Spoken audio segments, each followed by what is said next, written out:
Saudara, hujan deras kiriman air dari luar wilayah Jakarta mengakibatkan banjir melanda sejumlah wilayah di Jakarta, Depok, Tangerang, dan juga Bekasi.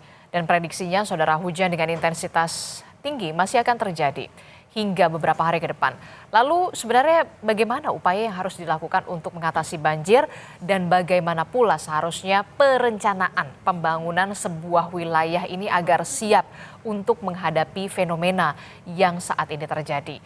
Masih bersama kami bersama dengan ahli tata kota Pak Nirwono Yoga, kemudian juga sudah bergabung bersama kami melalui sambungan daring ada Kepala Pusat Data dan Informasi BNPB, sudah ada Pak Abdul Muhari. Selamat pagi, Assalamualaikum Pak Muhari. Pak Muhari, selamat pagi. Selamat pagi, apa suara saya bisa terdengar? Oke, jelas Pak Muhari. Pak Muhari, ini kan kalau kita lihat ya, wilayah Jakarta dan juga Bekasi adalah wilayah yang kemudian masih disorot publik karena memang tergenang banjir. Menurut data yang didapatkan dari BNPB, di wilayah Jakarta berapa warga yang terdampak banjir, Bapak, dan juga di wilayah Bekasi juga seperti apa datanya?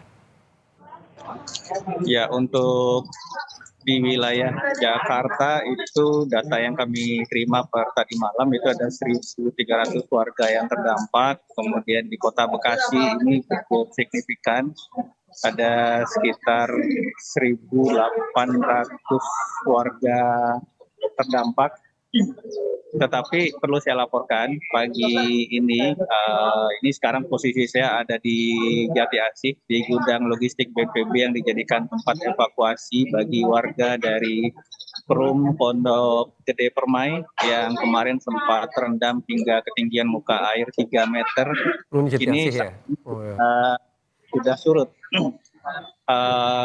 Ini perlu juga kita apresiasi bahwa operasi modifikasi cuaca yang kita lakukan sejak kemarin siang, sore hingga malam, 3 sorti ya, hingga jam 12 malam.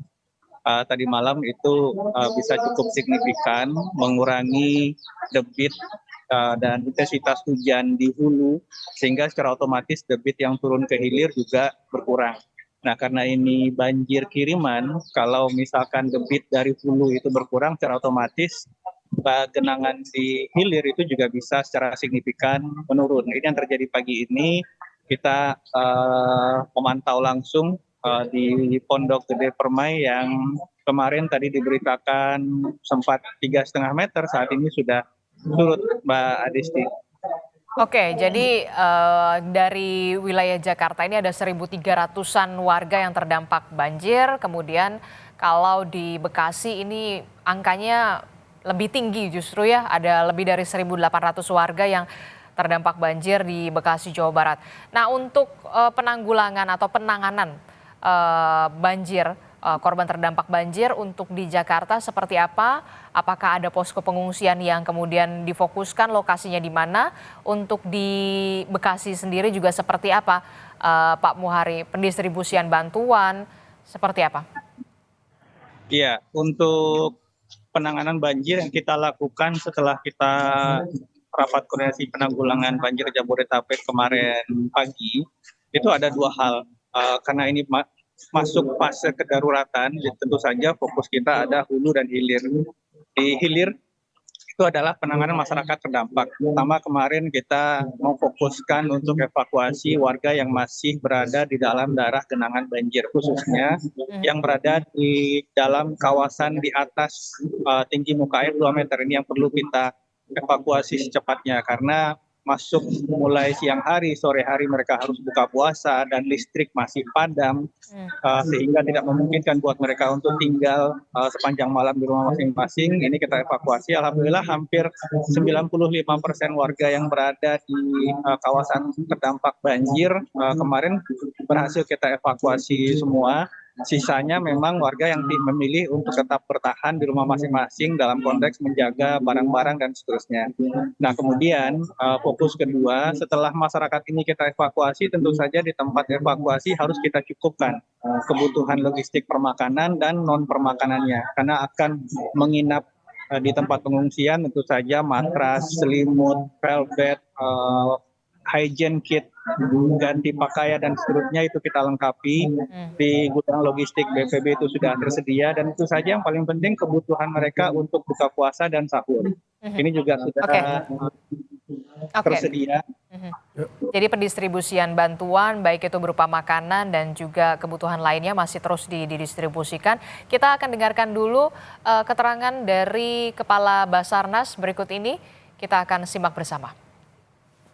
Dan apa yang diinginkan masyarakat ingin selamat itu juga menjadi tugas kami untuk ingin segera menyelamatkan.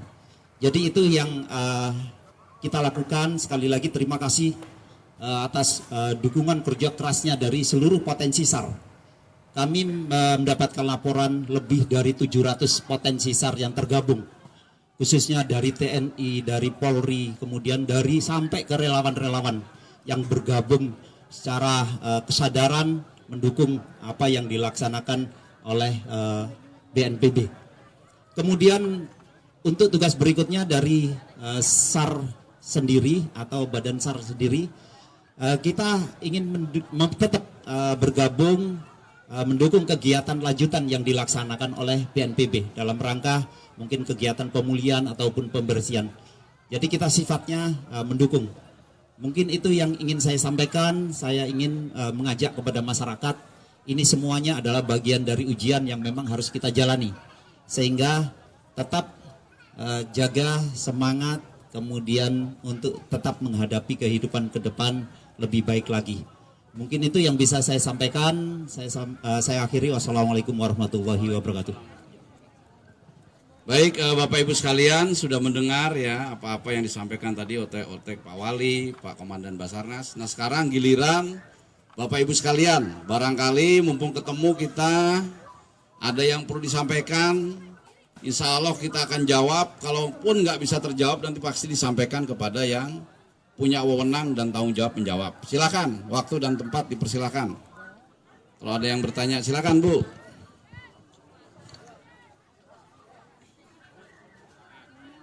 Langsung aja Bu, langsung.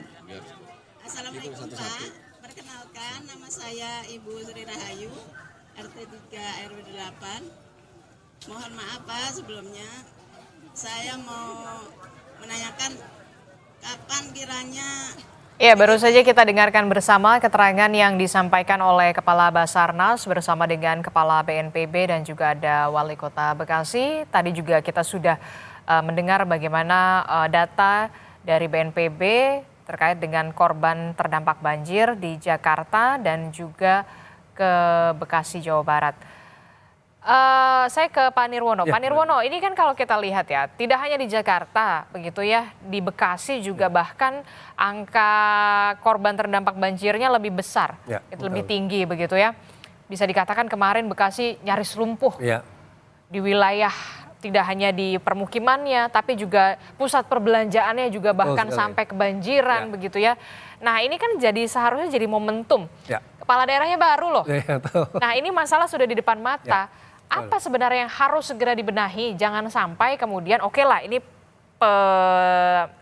penanggulangan dan juga korban-korban banjir dalam beberapa hari terakhir. Nah setelah ini apa nextnya yang harus dilakukan oleh pemimpin kepala daerah yang baru ini? Betul, jadi gini, tentu kita apresiasi yang dilakukan oleh pemerintah dalam penanggulangan bencana ya, sigap dan sangat bagus lah intinya. Terus kita lihat juga tadi upaya modifikasi ya yang dilakukan oleh pemerintah juga. Tetapi yang perlu saya garis bawahi sedikit adalah bahwa modifikasi yang sudah dilakukan ini harus dipahami bersama bahwa ini tidak menyelesaikan akar persoalan banjir. Di sinilah PR dari kepala daerah yang Mbak Adisti bilang tadi. Kepala daerahnya kan baru dilantik semua ya, ada gubernur, ada wali kota, ada bupati, se-Jabodetabek nih kalau kita bicara banjirnya ya. Maka PR utamanya ada 3. Apa? 1, mereka harus pahami benar bahwa hampir sebagian besar persoalan banjir ini karena kesalahan tata ruang. Dari hulu sampai hilir ya, dari puncak sampai laut itu semua tata ruang kita sudah bisa dikatakan tidak sesuai. Inilah yang kemudian terdampak banjir dan terbukti di daerah Bekasi yang paling parah. Kenapa? Bekasi ini pada dasarnya adalah kalau kita lihat dari Kali Bekasi, kiri kanannya dulu adalah merupakan daerah situ dan rawa-rawa ya, ada sawahnya juga. Yang sekarang kita lihat sudah berubah menjadi perumahan. Intinya daerah tersebut adalah daerah tempat parkir air. Nah sekarang berani nggak kepala daerah tadi, ya semuanya nih tentunya ya, untuk melakukan pembenahan tata ruang dulu. Ya, pahami dulu bahwa ini penyebab utamanya tata ruang. Baik itu yang di berupa kawasan maupun di tepi bantaran kali terutama. Nah, PR yang kedua nih ya, berani melakukan aksi untuk menuntaskan masalah. Karena apapun kebijakan yang diambil pasti tidak populis ya. Karena kita berurusan dengan masyarakat untuk direlokasi misalnya.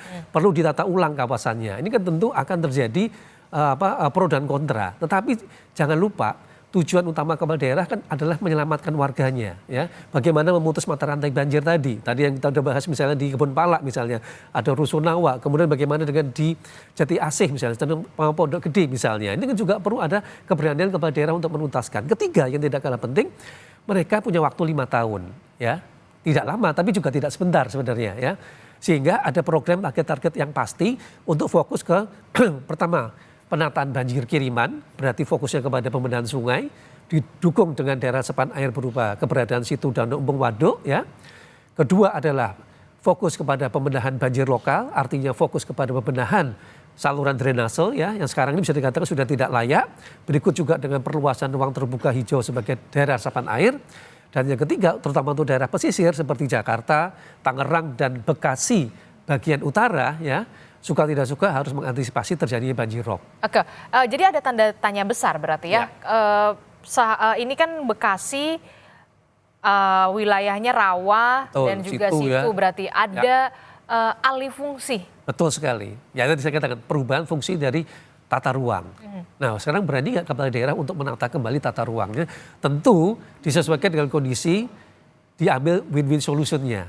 Nah kira-kira seperti itu. Itu sebenarnya kita dorong bagaimana menata ulang kawasan kota Bekasi maupun Kabupaten Bekasi, terutama di titik-titik yang terdampak banjir.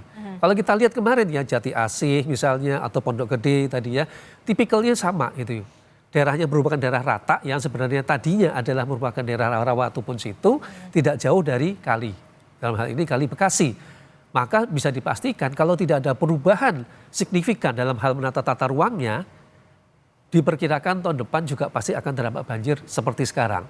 Bahkan bisa lebih parah, tergantung dari debit intensitas hujannya. Nah ini menurut saya yang harusnya menjadi perhatian dari kepala daerah. Harusnya waktu 1 tahun ke depan ini adalah membereskan kawasan-kawasan di titik banjir yang sekarang terjadi. Itu PR utamanya. PR utamanya harus dulu memahami betul. Bekasi ini sebenarnya peruntukannya untuk apa? Untuk apa, betul. Begitu dan ya. kondisi sudah penuh bangunan, kita harus berbuat apa? Kan begitu jadi PR-nya. Ya, misal kota bicara peremajaan kawasan gitu ya. Maka yang bisa dilakukan adalah pertama misalnya daerah yang paling parah, paling rendah misalnya ya. Kita jadikan daerah tempat resapan air berupa situ dan waduk baru misalnya, waduk baru gitu. Warga dibikinkan rumah susun tadi yang tidak jauh dari lokasi tadi yang dibebaskan oleh pemerintah. Artinya warga tidak jauh tapi lokasi yang paling parah titik terendah itu kan biasanya berupa daerah tempat parkir air. Kalau ini kita kembalikan fungsinya, paling tidak dia bisa menampung luapan air dari Kali Bekasi. Nanti identifikasi titik-titik tadi itu yang harus dilakukan kalau kita ingin memutus mata rantai bencana banjir di Bekasi. Oke, jadi harus diidentifikasi dulu daerahnya, begitu nanti akan mau dibuat seperti apa. Jangan sampai kemudian peristiwa ini dari 2020, 2025, nanti berarti 2030... Jangan sampai kita masih ada peristiwa semacam ini. Itulah yang kemudian harus benar-benar dicermati betul begitu. Apa solusi jangka panjangnya. Betul sekali Mbak Desti. Tidak hanya soal tambal sulam saja. Betul sekali. Nah, kita masih membahasnya bersama dengan Pak Nirwono dan juga Kepala Pusat Data Informasi BNPB Pak Abdul Muhari. Tapi sebelum itu saudara kita harus jeda sejenak. Tetaplah bersama kami dalam Breaking News Kompas TV.